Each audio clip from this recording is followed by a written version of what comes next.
As he was saying, I'm 13 years old, and I'm placing in adult tournaments and junior tournaments.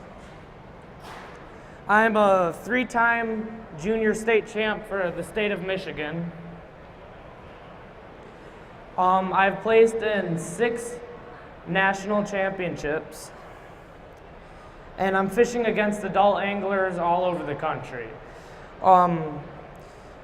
And before I get started, I want to say something about the troops. I want to thank the troops for all of the stuff that they've done for our country, giving us the freedom to do what we love, risking their lives every single day, just to give us the freedom to do what we love, which of course is fishing.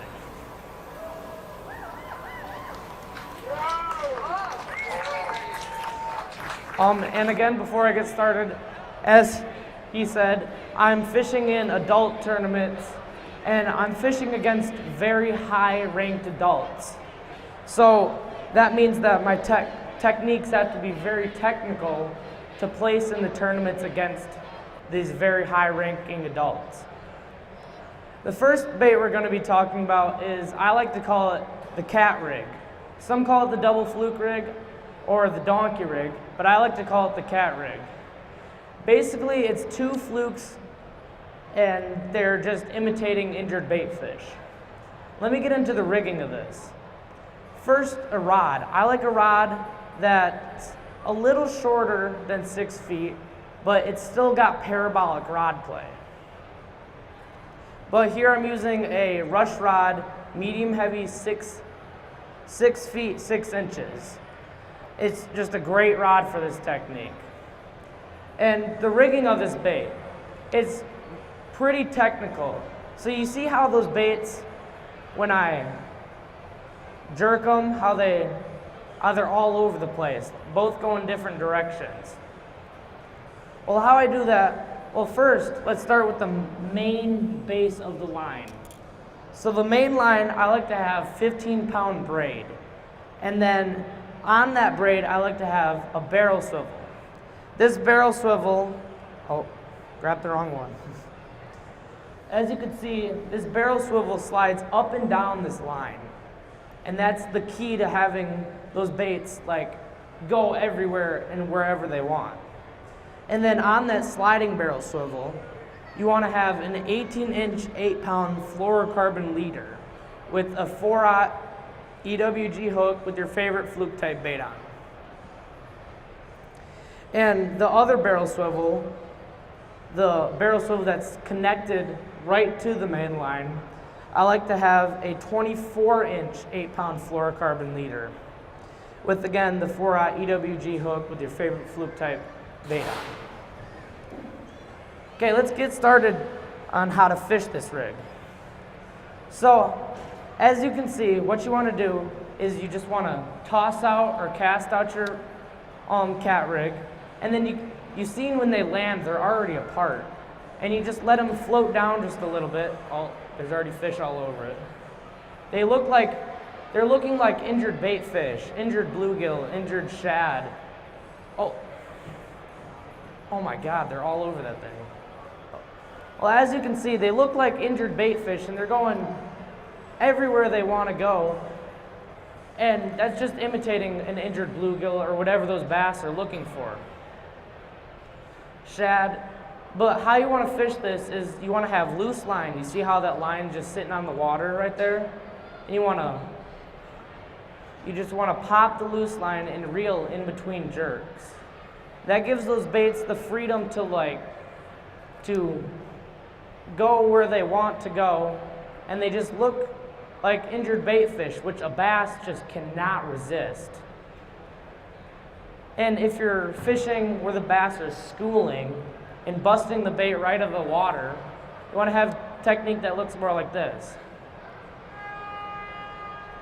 Because that looks like 2 little bait fish running away from a bass or the predatory fish. And they're just trying to run away. And that works for schooling bass, not like a bass that's sitting under a dock ambushing an injured bait fish.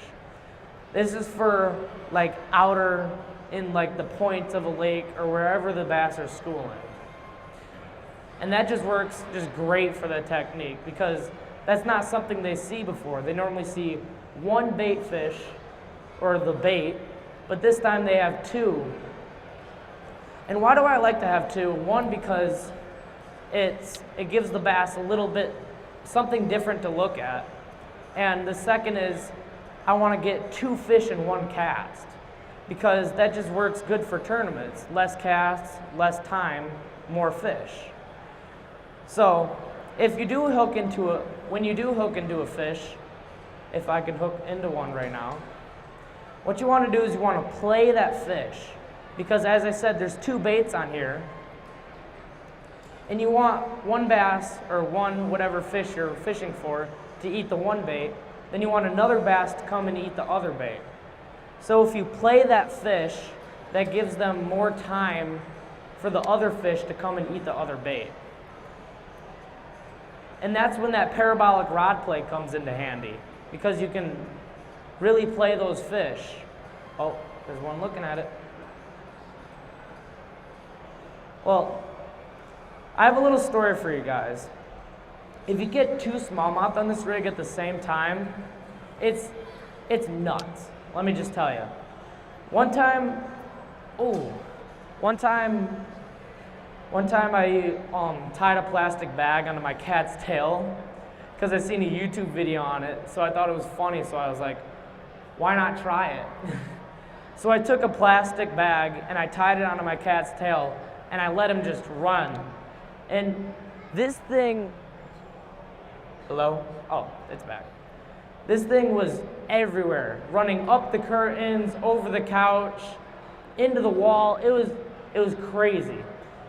So catching two smallmouth on this rig is having two cats with bags tied to both of their tails, and you got one leash connected to both of them. Let me tell you, it's really crazy getting two fish on this rig, but it's really fun. So you really got to try this technique. Okay. On to the next technique. If you don't know what drop shotting is, I'll do a quick review on that, and then I'll go over a Great Lakes and Wacky Rig twist on it. So the review on the normal drop shot. A normal drop shot, I like a rod that's a little longer than 7 feet in length, but it still has parabolic rod play for the little drop shot hook. Today I'm using a jackhammer 7.4 medium heavy spinning rod for this technique. And then I have 10-pound braid on my reel to a double uni knot of 8-pound fluorocarbon line. And then down that line we have the drop shot. The drop shot consists of a small round circle hook, and about 10 to 11 inches under that circle hook you have a small teardrop sinker. And this technique, don't get me wrong, works everywhere and anywhere. Catching everything. Look, you can already see it, they're just going crazy over that thing. Well, this thing works just about everywhere and anywhere. But what I want to highlight for you guys today is a technique that I like to call the long shot. The difference between a normal drop shot and the long shot is that you still have the same rod in line, but instead of the space in between the hook and the sinker being 10 to 11 inches, it's about 4 to 5 feet in between. And there's two techniques that I like to use for this here. One is drifting for big smallmouth bass on the Great Lakes, and the second is finesse fishing or deep rocks or docks or shipwrecks for big stubborn largemouth bass.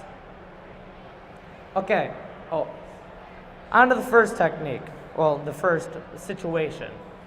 So if you've ever fished out on Lake St. Clair or Lake Erie or any of the Great Lakes for smallmouth, you'll find that you're drifting so fast with the waves that your boat, you can't keep your normal 10 to 11 inch drop shot in the correct spot for those smallmouth to be in their strike zone. So that's when the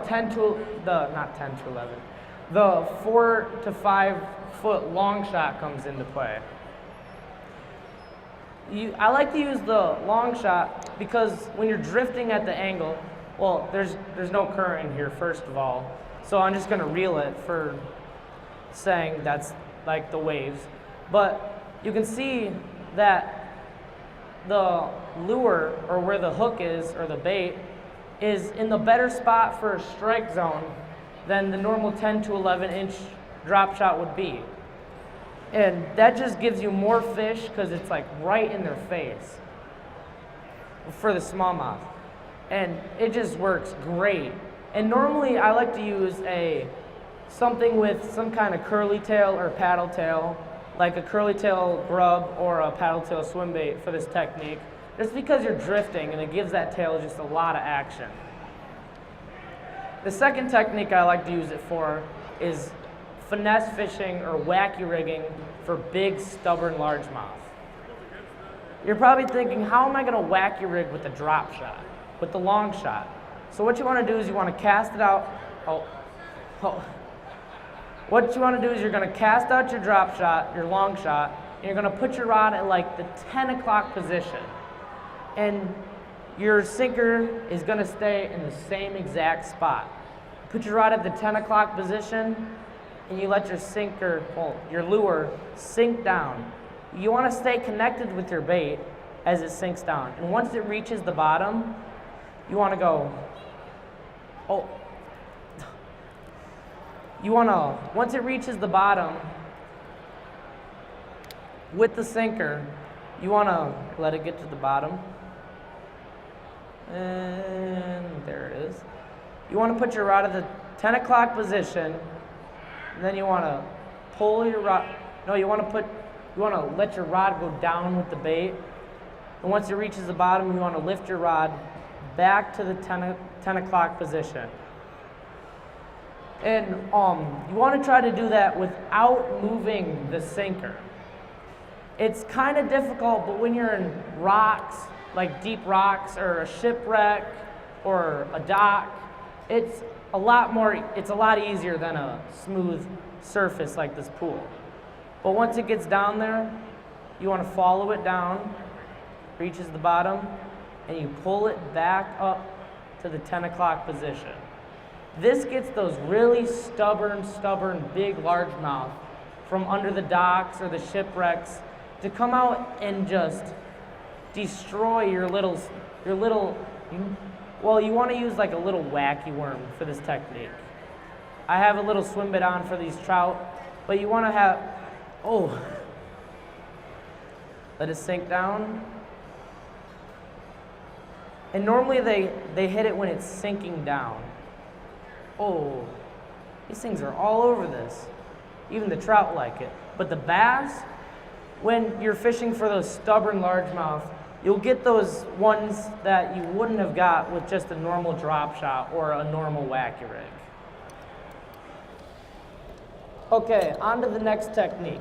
How to get more bass into the boat with topwater presentations. I bet you guys like me have heard all of the different techniques for topwater. From walk the dog, stop and start.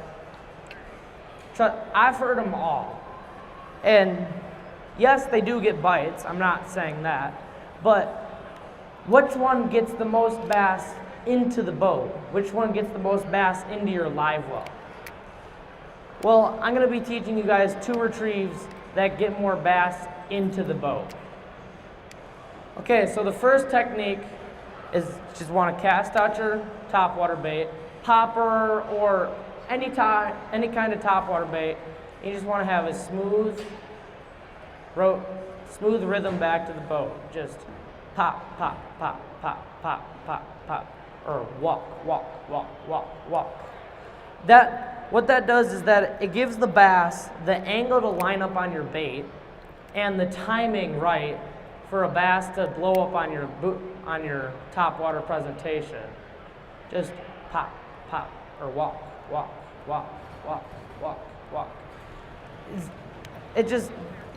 it gives the bass more of a chance to just engulf your topwater bait.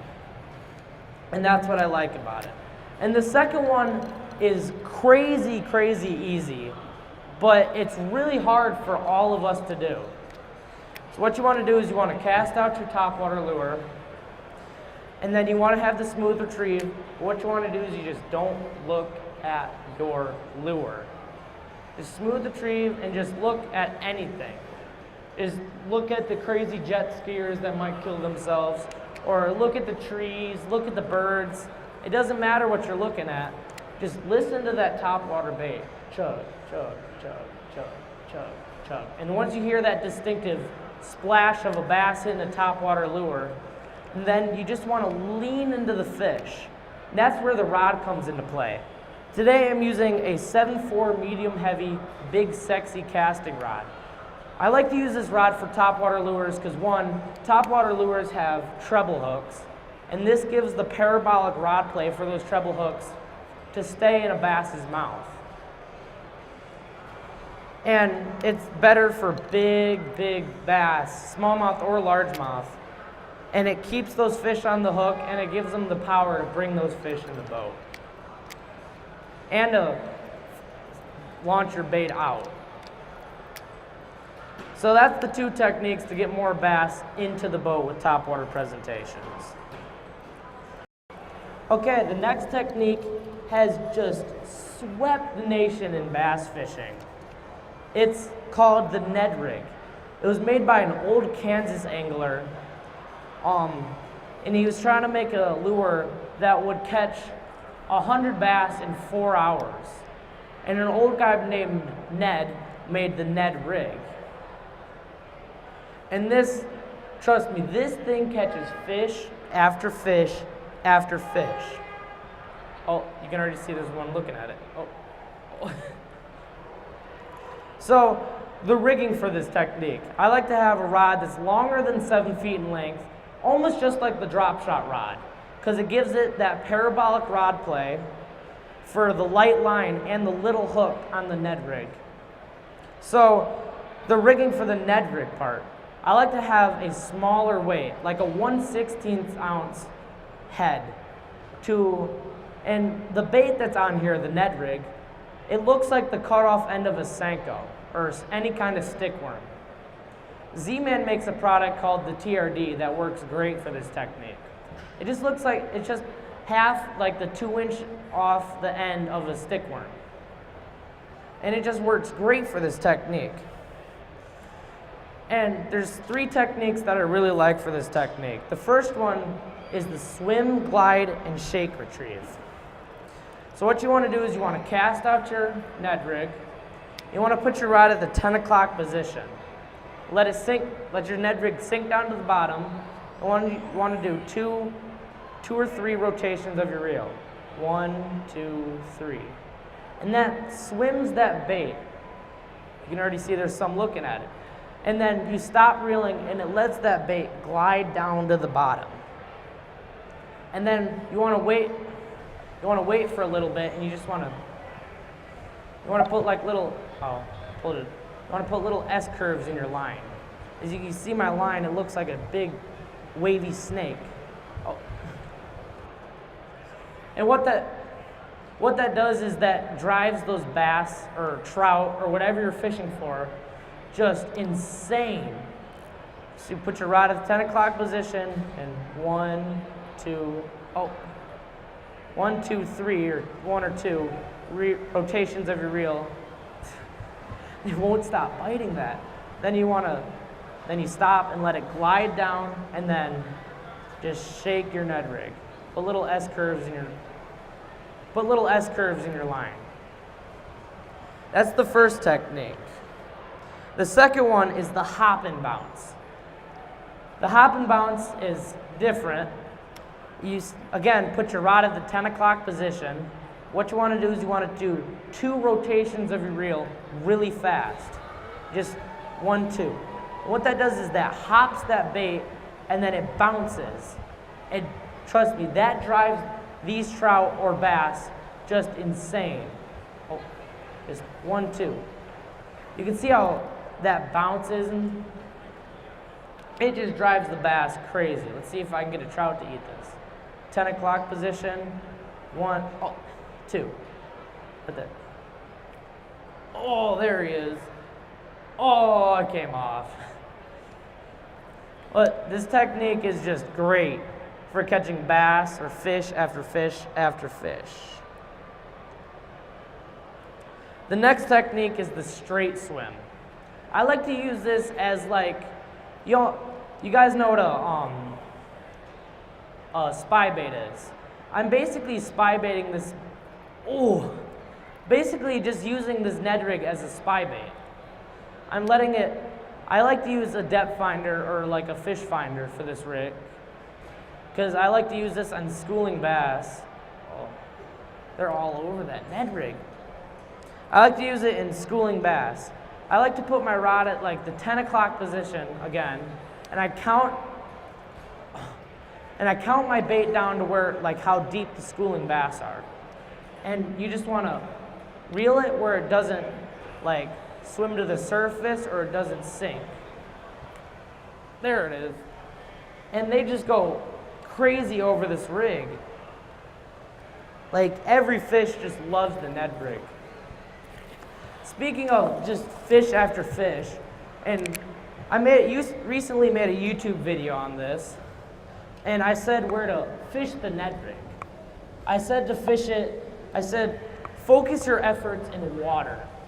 I know it sounds like a joke, but I'm being serious. This Ned rig works everywhere. This thing works in ponds, rivers, lakes, reservoirs. If there was a fish in a puddle, he would eat this.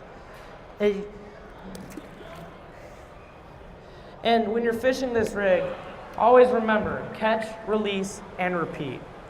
You'll catch every fish in the lake with this. So if the fishing's tough, tie on a Ned rig. This technique was originally used in Japan for a finesse-winning, tournament-winning, just all everywhere bait. It's called the Nico Rig. The Nico Rig, well, first the rod. I like to have a rod that's a little heavier than a drop shot rod. Today I have Favorites 7.2 medium heavy Rush spinning rod. This just works great for this technique. And to the line, I like to have 15-pound braid to a 8 or 4-pound leader. Oh, these all over this thing. Oh, came off. I like to use just a normal Wacky Rig type bait, but instead of hooking it into the middle of the bait, I like to hook it a little bit more closer to the head of the bait. Ooh. And the Ned rig consists of the worm, of course, and the hook, and it has a small, you can't really see it, but it has a small, I like to call it a nail style weight, and that just digs down that head, and as you can see, if you're closer, that gives that tail just a bunch of action when it's nosing the head down. And on the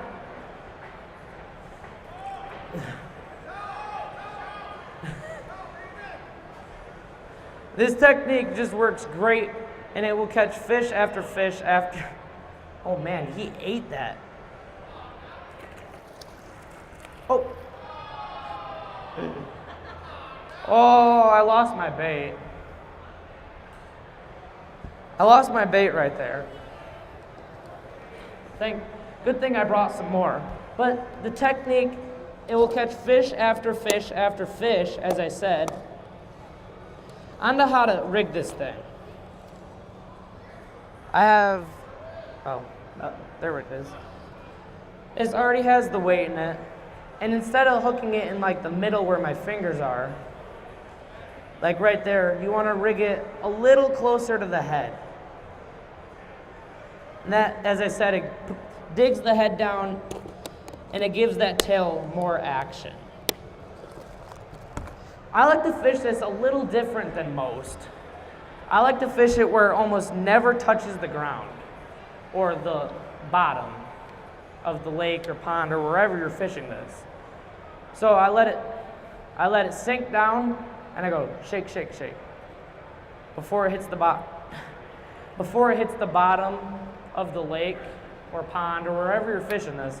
Put your rod at like the 10 o'clock position, let it sink, and just shake, pause, shake, shake, shake, pause. Ooh, shake, shake, shake. Oh, they're swiping at it. Shake, shake, shake. Well, that just drives the bass or trout or whatever you're fishing this for. I just fish it for bass because that's what I like to catch. Oh, one's got it. Did he take my bait? He did.